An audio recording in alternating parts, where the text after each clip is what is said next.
What's going on, guys? Capine here and welcome back. And in this video I'll be featuring the team that took me to Legend in Season 18 of the GOBattleLeague.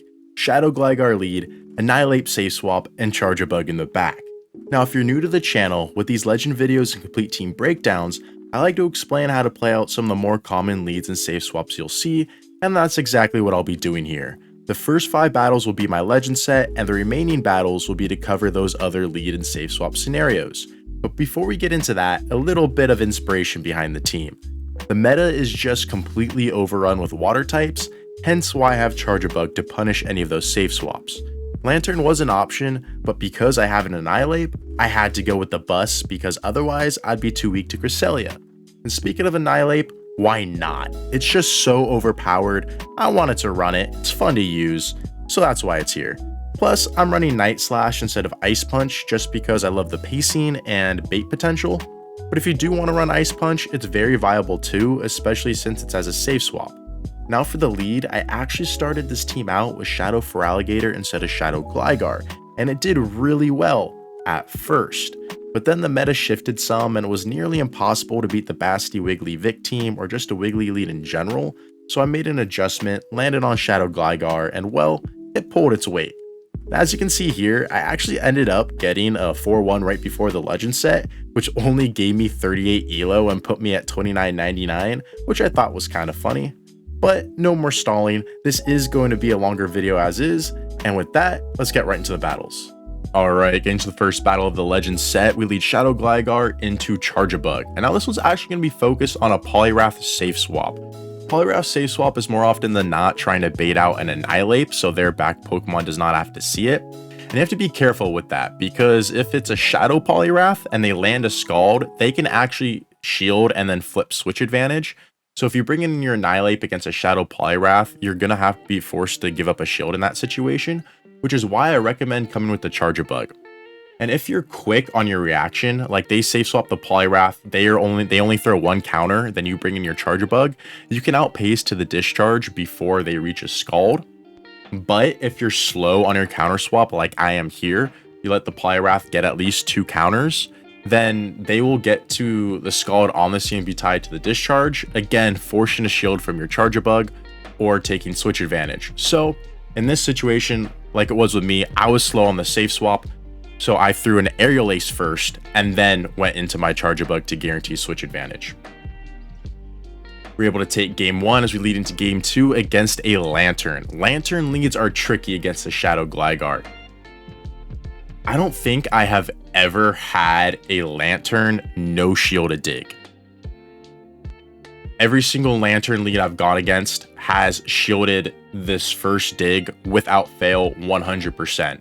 But as the Shadow Gligar, it is so risky to bait with an Aerial Ace because if they call the Aerial Ace, you're kind of just going to lose the matchup right then and there. So if you're feeling risky and want to go for the Aerial Ace, that's up to you. I'm just going straight for the dig, and this is a good example to show you how it plays out if you do go straight for the dig. You'll get outpaced here. You will just barely survive the surf to get off that dig, but it leads to a prime catch position for your opponent because you're left on basically 1 HP. But I do recommend shield, so that's something to watch out for. I do recommend shielding your opponent's first 2 surfs if they shield your dig, just because it forces them to throw their 3rd surf instead of potentially putting you in a spark down range after they land one of those first 2 surfs. Because you'll see how, as you saw, how low my Charjabug was. So I do recommend shielding the first 2. Just be very, very careful of that potential bait, of that catch position, because it's a very catch for them. Very easy catch for them, I should say. I do have a good answer for that Mana Buzz in my Charjabug, but they have a Gligar behind it, and I have no way left to win that game. GG's to my opponent. Azu Lead. You may think, Capine, what do you do against an Azu Lead? It's an absolute core breaker. Not really. Honestly, Annihilape does great against an Azu Lead, and Azu backlines tend to not have a good answer against Annihilape. Sometimes they will have a Sableye behind it, but more often than not, they're weak to counter, so they're forced to stay in with their Azu. of which your Annihilape puts it into very manageable range, and then your Gligar's free. It doesn't have to face the Azu anymore.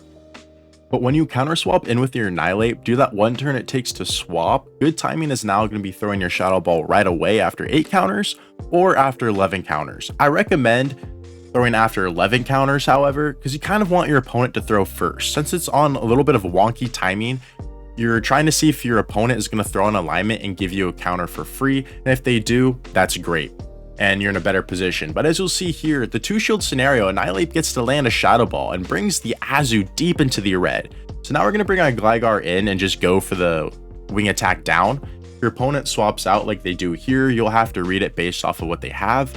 But they have a G-Fisk, and if they're hard swapping a G-Fisk into my Gligar, then you know they have something really weak to the Gligar in the back as well. Potentially a Bastiodon. You know, G-Fisk Bastiodon was a common pairing a few seasons back, well, more than a few seasons back. But either way, we land that dig. We're going to load up, play to the CMP tie with this Aerial Ace. This will be enough to take out that G-Fisk. And if it is the Bastiodon, I have a very clear win condition here. I need to bank a dig and then swap into my Charjabug. Whether they come in with the Azu right away or they come in with a Bastiodon, it does not matter. I need to bank that dig, then send in my Charjabug. The reason being, I need that dig to win CMP tie later in the match, and I need my Charjabug to reach enough moves to put this Bastiodon in dig range. And also you'll see here a little bit of a misplay. I went for X Scissors because I thought I was only going to reach 1 discharge or 2 X Scissors, and 2 X Scissors do more than 1 discharge, even though the X Scissors are resisted. But I would have made 2 discharges. So a little bit of a misplay there, but either way, we did put this in a good position where we forced that Bastiodon to throw against my Charjabug. We land that dig and are able to farm down. If we don't bank that dig, the Bastiodon can just completely farm down my Charjabug and then take out my Gligar with a move. So that's why we have to do that. Shadow A/Lead. I do not recommend playing this lead out how I do here. I have an example coming up very, very soon, but I do not recommend it here. Safe swapping the Annihilape, you know, hard counter, getting off a couple double super effective counters onto it to put it into manageable range later. No, A/Leads are always going to have a very, very hard counter to Annihilape. They just are. There's no way you're going to lead an A/ in this current meta without one. So I recommend safe swapping your Charjabug. Most A/Leads do not have the strongest answer to Charjabug and forces them either to stay in with the A/ or to go down a shield in a different matchup. But in this, and we'll see an example of that later. In this current matchup, I will shield 1 Poliwrath. Hope I can get the Volt Switch down. The Azu survives on 1 HP. Because of that survive, I'm not going to win this match. My win condition is no more. They have a Lanturn in the back. Even if I was to get that Volt Switch down, it would have been fairly close. I don't know, would have been close. But either way, wasn't to be in this one. And that's going to put us at 2-2 on the set for a decisive game 5 to see if we can get the 3-2 for Legend. So here I play to one of my only win conditions that's possibly left. Be able to tank an Ice Punch and land a dig, but of course, that's double super effective Shadow on Shadow damage. We don't take the Ice Punch, and we concede the match. Jeez, next battle, and what a lead for game 5. Shadow Gligar into Annihilape. They save swap into a Dewgong. And again, I don't recommend playing it out this way either. I'm gonna put a Dewgong safe swap in the battle right after this one. I was just so excited. I saw that Annihilape lead. I saw the Dewgong safe swap. I'm like, oh, I have an answer for this. Bring in Annihilape. No. Bring in your Charjabug as well. Dewgong safe swaps are very similar to that of the Poly safe swap I mentioned earlier, where they're trying to bait out your Annihilape. So you'll see an example of that next. But either way, we're able to hold on just long enough. We get to the Shadow Ball. I'm reading this. I'm looking at that sliver of HP. I'm like, is that 1 HP? Is that 2 HP? As you know, shielded moves still do 1 HP of damage. I take a risk. I shield it. That was 2 HP. So we're able to get that Shadow Ball off. Down goes the Annihilape. And they have an A/ in the back. So again, trying to bait out that Annihilape. But either way, the A/ is very handleable. Is that a word? Handleable for the Charjabug, as we can shield one, tank one, and get to the discharge. This drill run will not be enough to take out the Charjabug, as we do land this discharge to take out their A-Slash, giving us the win and the 3-2 set. As you'll see, 3-2 set right there. Claiming it brings us up to 3014 Elo and Legend. You get the screenshot. Clothing items come through. Now we're going to take a quick look at the pose. There's the Legend pose right there. Honestly, it's alright. I don't love it. I don't hate it. It's alright. But enough of that. Moving on to the next battle. Shadow Gligar lead into Chestnut. Fantastic lead. And this is the Dewgong safe swap, how you want to play it out. Even though you don't have to give up a shield if you counter swap it with your Annihilape, like I mentioned earlier, they're trying to bait out the Annihilape, but the good news is you don't have to give up a shield with your Charjabug either. Just make sure you throw on good timing, 2-volt switches, and then the move. But this one I throw right away, just because if I threw another volt switch, they get to another move and force a shield from me. So as you saw, I threw 2 volt switches, then the first discharge, then through the next discharge right away. We are able to take out that Dewgong, keep switch advantage. And now we're able to reach a second X Scissor against this Chestnut. Because we are double debuffed, the second X Scissor isn't going to do enough, and I'm hoping that I can put it in 2 wing attack range, because they're at the back-to-back Frenzy Plants right here. So I'm hoping that second wing attack KOs. It doesn't. And now this Frenzy Plant is going to do a lot of damage. I let it go, expecting them to have a second answer to the Gligar in the back, but they don't. It's something that's pretty neutral in the Skeleturge, actually, which is surprising. So we go for an Aerial Ace. We get the Aerial Ace bait, and now we go for the Dig. And this Dig is going to be able to take out the... guarantee the second shield from the Skeleturge, and now I have to make a catch to win this match. They're at 4 Incinerates. I'm expecting them to throw after the 5th one because they will be at 100 energy. We make the prediction correct. We catch the Shadow Ball, and now we're going to win this game, as we can just load up to our Shadow Ball before they get to the double disarming voice and take out the Skeleturge. So even though it still wasn't something that the Annihilape wants to see in the back, Annihilape would much rather see it than Charjabug, which again is why I recommend bringing Charjabug in there instead of Annihilape. Next battle, A/slash lead. Now this is how you actually want to play out an A/slash lead. Swap into your Charjabug, and you'll see my opponent staying in here. They're gonna have a good answer to that Annihilape, but not necessarily that Charjabug. So we bring in the Charjabug. Because this is a non-shadow A/slash, I'm not going to shield that move. If they build up to a drill, if they're a shadow A/slash and build up to a drill run, I will shield it just because it does a lot of damage and allows them to dip afterwards. But in this matchup, because they're non-shadow, they haven't done enough damage yet, or they don't have a good answer. They're forced to stay in. We go for the discharge. That lands, and from here, the A/slash is in a very manageable range if it gets put onto my Gligar, but it's not, as 2 counters delete it, and in the back they have a Mantine. That's what I'm saying. If I swapped Annihilape in there, Mantine would just come in and shut it down. But we are able to reach the Shadow Ball. Loading up on energy, I swap when they get to the back-to-back aces. I get the prediction right. I'm able to catch an Aerial Ace, and that is huge. Because now, if this is an Ice Beam and I shield it, I can get a wing attack down. But they bait with an Aerial Ace, so I'm not going to be able to get a wing attack down anymore. Very nice bait by them. So instead, I'm going to play to the CMP tie to that Ice Beam with this Aerial Ace to guarantee their final shield, which I do. Ice Beam will land to take out my Shadow Gligar, and now, oh, they actually undercharge. They undercharge a little bit too much, trying to get an energy lead on their Annihilape so they can outpace mine. But because of that undercharge, I'm able to land that Aerial Ace and get them in Night Slash range. So down goes that Annihilape as we counter down the Mantine as well. GG's to my opponent. Next battle, we lead Shadow Gligar into Altaria. You're going to want to play out the Zero Shield scenario in this matchup. I don't think I've ever had an Altaria go straight for the Moonblast in this. They've almost always gone for the Sky Attack. But what you're going to want to do is after you throw your second Aerial Ace, swap it to your Annihilape. You need that 0-turn swap. You can't throw your second Aerial Ace, throw another Wing Attack, and then swap. You need to swap into your Annihilape as soon as you throw that second Aerial Ace. You can throw that second Aerial Ace right away or one after. It doesn't matter. And it doesn't matter because counters from Annihilape and Wing Attacks from Shadow Gligar both do the same amount of damage to an Altaria.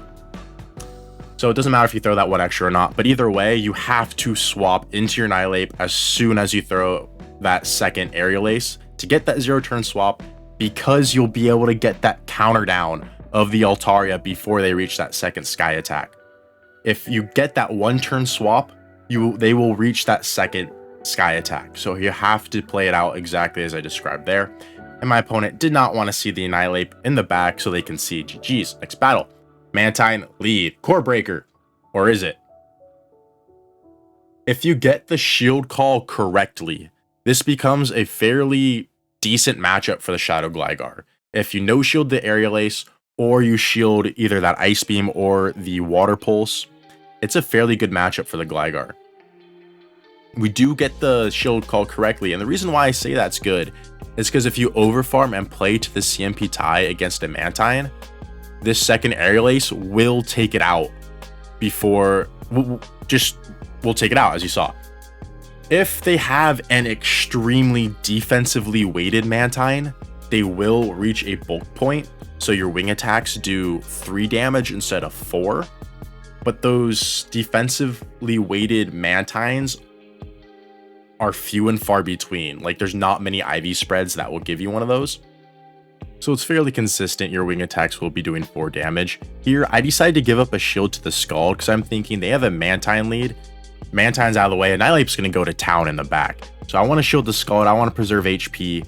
But they have 2 answers to the Annihilape and a Venusaur. And I'm really regretting that shield now because a Frenzy Plant is going to do a lot more damage than that Scald.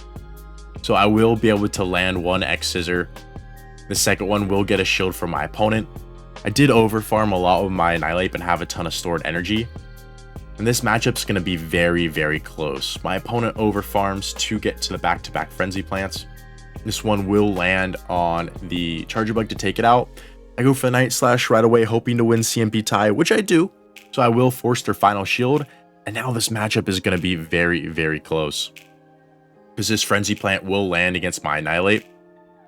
And I have to overfarm perfectly in this matchup. They swap to the Whiscash. I'm going to play to the CMP tie of their Mud Bomb.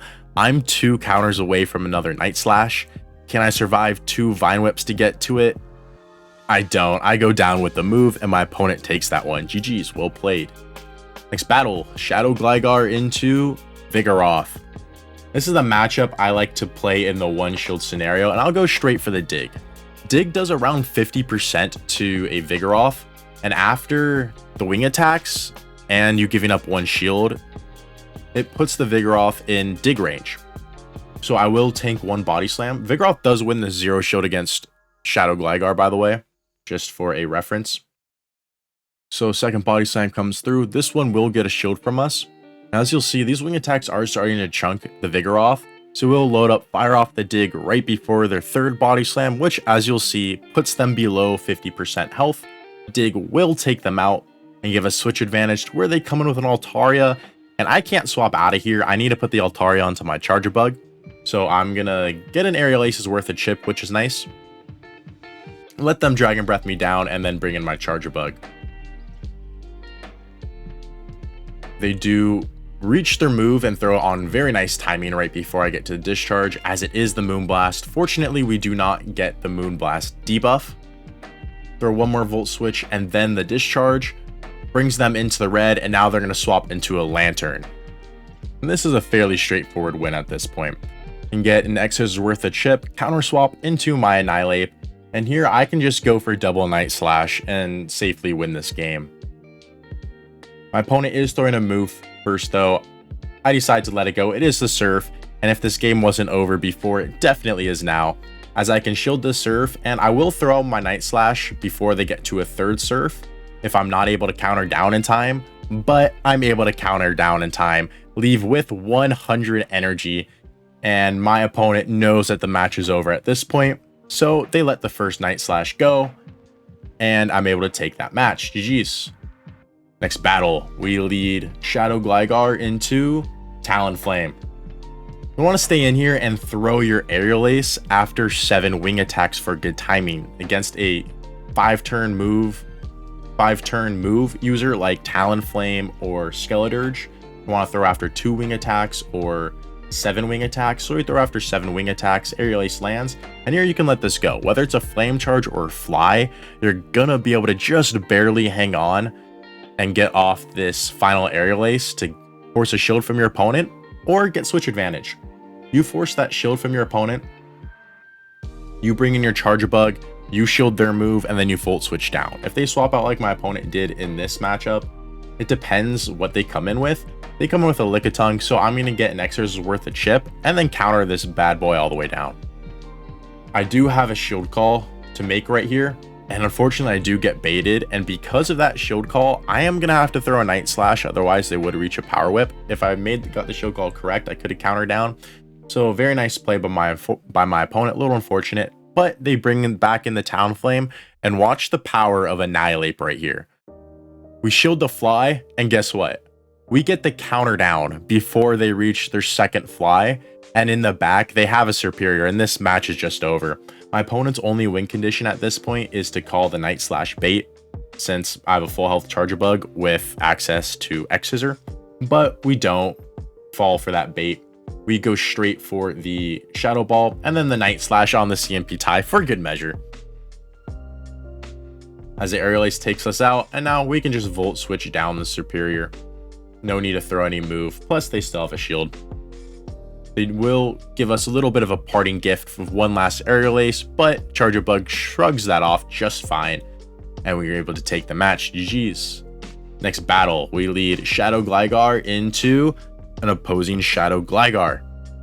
This one's a fairly tricky matchup, where if your Shadow Gligar has a chance at losing the CMP tie, I recommend playing it out how I do, just because if you go for your second Aerial Ace on the CMP tie and lose it, kind of puts you in a rough position. But if you know your Shadow Gligar is going to win the CMP tie, then play to the CMP tie. By all means, that would put you in an even better position.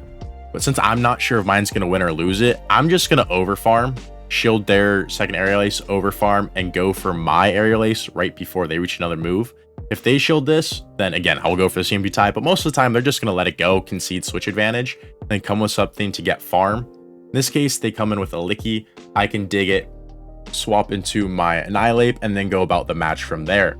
If they do end up shielding that Aerial Ace of yours, and then you play to the CMP tie, you lose the CMP tie, and they now have switch advantage, but an extremely low health Gligar, come on with your Annihilape. Get that. You'll be able to get the counter down before they reach an Aerial Ace. Plus, the back line to Gligars tend to be weak to Annihilape for the most part. Mine's not, but ones you come across tend to be weak to them. So you can get that counter down. But if it's a regular Gligar on the lead and not a Shadow, the zero shield scenario comes down to whichever Gligar has the higher stat product in terms of IVs. The one shield scenario will come down to a CMP tie, but the zero shield scenario will come down to the stat product instead, just as a heads up or FYI. Now in this matchup's basically over. We had 2 fantastic answers to that Poliwrath in our Charja and our Annihilape. Back in comes the Lickitung after we get the Volt Switch down, and they let it go. They know the match is over and they concede. GG's. Next battle, we lead Shadow Gligar into Lickitung Lead. Now this one is honestly a fairly consistent catch onto your Annihilape. You're going to load up on energy. You're going to go for the dig first. Your opponent's going to go for a Body Slam. You're going to no shield it, and then you're going to catch their second Body Slam onto the Annihilape. The reason why I say that is because they get threatened by another move by a Shadow Gligar. And Shadow Gligar gets threatened by a second Body Slam from the Lickitung. And since Lickitung slightly outpaces, your opponent's going to want to throw that move first, so they can be the one to dictate shield advantage or not. And because they like to throw that move first, it's a fairly simple catch onto your Annihilape. Unfortunately for my Annihilape, even though we do catch that body slam, they have a Gligar for it in the back. But then reverse that, fortunately for the Annihilape, we get the Night Slash boost. So we're shielding, we want the counter damage, and we get a second Night Slash boost. This Annihilape's attack is now quad buffed. The Gligar has to go for a move because it can't wing attack us down in time. And now we're in a great position because the Gligar's out of the way, so our Charjabug doesn't have to see it. The stored energy I have on my Shadow Gligar after I caught that body slam is now going to come in handy, so we can get rid of that their Gligar. Back in comes the Lickitung. We're going to go for an Aerial Ace's worth of chip here, so we can outpace them before they reach a body slam, as well as just KO the Licky.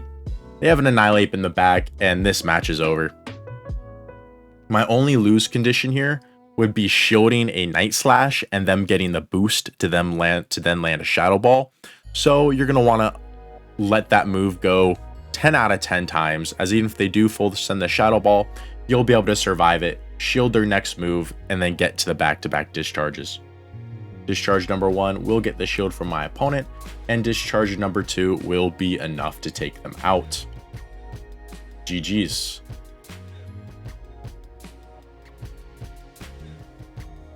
Next battle, we lead Shadow Gligar into Shadow Dragonite.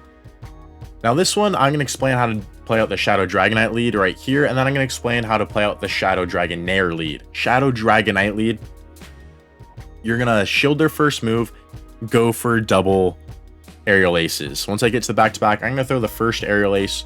I'm going to overfarm till just before their second Dragon Claw in case they let this go, so I can leave as much energy as possible. But if they shield this, I'm going to want to instantly swap into my Annihilape.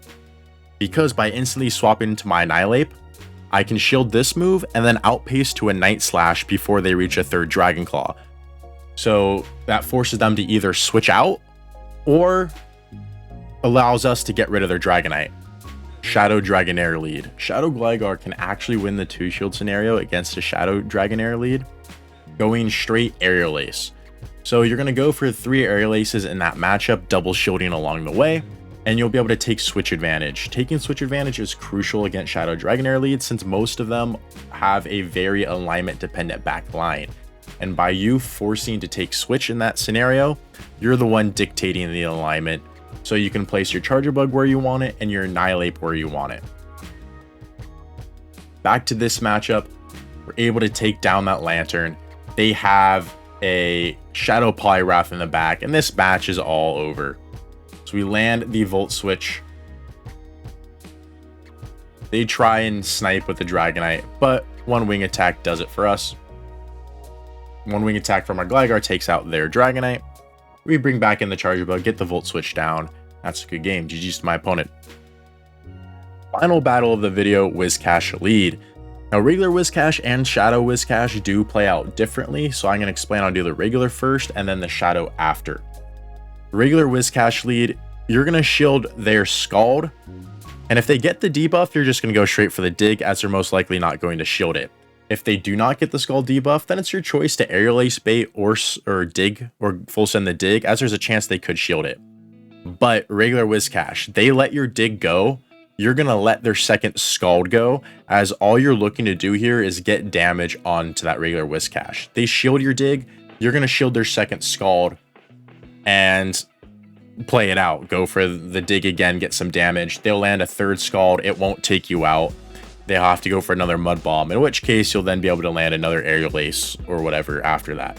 It's all about damage. Shadow Whiscash is a little bit more tricky, because if you play out the 2-shield scenario, that third Scald will take you out. Those Mud Shots plus the Scald damage is enough to take out a Shadow Gligar. So you're going to play it out similarly in that situation, where if they get the Scald debuff, you're going to full send the Dig. If they do not get the Scald debuff, then it's up to you whether you want to bait with the Aerial Ace or full send the Dig. Either way, and this is very important, they go for that Scald, you shield it, it debuffs you, you go for the Dig, they shield it, then what you're going to want to do is you're going to want to go for double Aerial Ace. You don't want to throw a second Dig. If you go for double Aerial Ace, then you'll be able to reach your second Aerial Ace on the CMP tie to their third Scald. Aerial Ace will land, they will go for a Scald, you will shield, and then you'll be able to go for a third Aerial Ace on the CMP tie to their third Scald. Even though it kind of is IV dependent as to whether Gligar or Whiscash wins CMP, it tends to lean more heavily in Gligar's favor. So chances are you are going to win CMP tie, but let me reiterate, they go for the Scald, get the debuff, you go for the dig, they shield it, they go for a second Scald, you shield it, you have to go for double Aerial Ace to get damage off with both Aerial Aces, because you can't go for a dig and then an Aerial Ace, they will outpace. And I just realized I forgot to put a Bastiodon lead in this video, so I'm going to quickly explain how to play it out. It's pretty straightforward. You're going to throw your dig after 10 wing attacks for good timing. The dig will land, and then you're going to shield the Stone Edge from the Bastiodon. If you let the Stone Edge go, they can smack you down and take switch advantage. You don't want that to happen. So you'll shield the Stone Edge, load up to 100 energy, and then fire off a dig. If they shield that dig, you're going to fire off your next dig right away. But most likely they'll let that dig go. Bastiodon will go down. You'll leave with a dig stored. And if they come in with the Shadow Vic, you're going to then fire off an Aerial Ace. They'll shield it. Let your Gligar get Razor Leaf down. Come in with your Charjabug. And you'll shield the Leaf Blade that they throw. The reason why you want to shield the Leaf Blade is because if it is the Wigglytuff behind it, you want to keep your Charjabug healthy.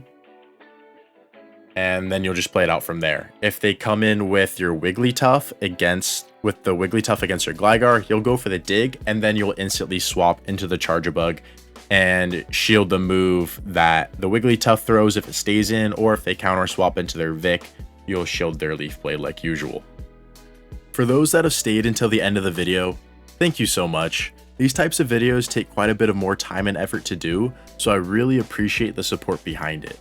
Also, I've been meaning to do this for a while now, but a little bit of a teaser where I'm beginning to start up a Discord server. So stay tuned to the channel for that, with more details coming in the future.